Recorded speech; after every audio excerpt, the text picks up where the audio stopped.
Howdy darlings, it's Nutmeggles, and sorry I'm a day late, but that happens sometimes. Ooh, and it's probably gonna happen, cause pregnancy, cause I'm tired, and I'm really gonna try not to fall asleep in this video. I'm really tired. As I come home and I'm just tired now. So, and also apparently I'm in that part of pregnancy where the baby is pushing on my lungs, so I have decreased lung capacity, which is weird because I already thought my lungs were kind of low capacity. But anyway, I wanted to talk about the other thing I mentioned in my last video, which was my short-term disability leave. And I was going to talk about why I was on leave and what I did on leave, but instead of doing that, what I want to do is talk about how I thought it was beneficial and also how I figured out getting it. So, of course, the sad truth is, and bear with me in this sentence, or this paragraph, the sad truth is I come from a very privileged position, and by that I mean that not everyone in this country, America, or possibly, I don't really know much about labor law in other countries, but I happen to be privileged in that I have a full-time job, and I have normal work hours, and I feel like I'm the exception rather than the rule with my friends. And maybe that's not your experience, maybe that's different, but that means I have certain benefits, including health benefits, and I have a set schedule and things like that. And it also means I have access to short-term disability. So, excuse me. And it also means I have access to the Family Medical Leave Act and those protections. And that is sadly a privilege. I feel like those are things that everyone should have access to. Anybody can get sick. Anybody can go through the things that I was going through. Anybody can get pregnant or get somebody else pregnant or adopt a child or be with someone who's adopted a child, have a family member that gets sick. I mean, all those things are things that fall under the Family Medical Leave Act and somewhat under short-term disability. And short-term, I had used my FMLA before I had an FMLA plan because of my various fun things that I deal with. And so sometimes I just need a day off for mental health reasons. I need time off for appointment time. And so it had afforded me that. But really what I needed from short-term disability, and the reason I actually finally pursued it, was I really needed a solid block of time off. Turned out to be 2 months.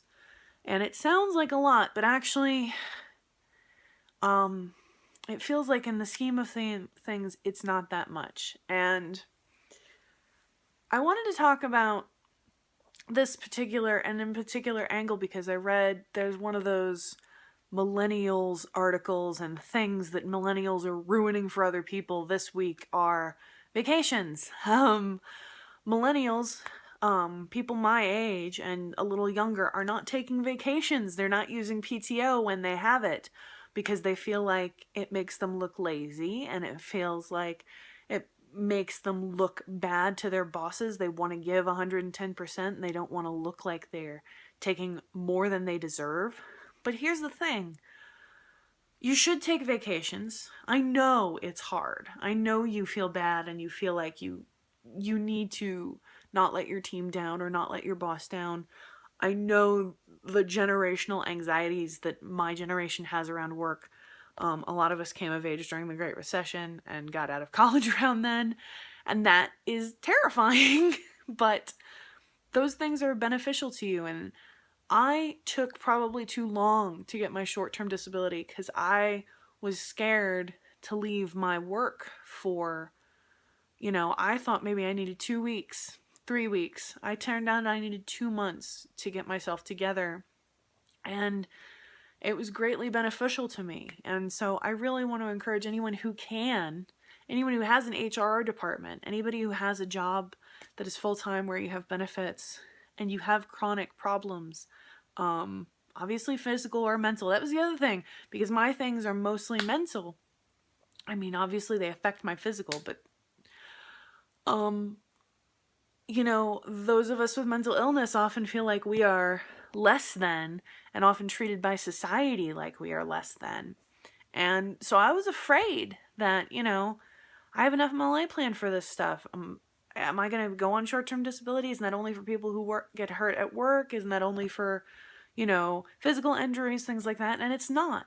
So if you ever feel like you're overwhelmed or suddenly things are going badly at work, and especially if you have mental illness and it's causing some sort of downward spiral and things are getting worse, because sometimes, a bad thing happens and then you feel bad.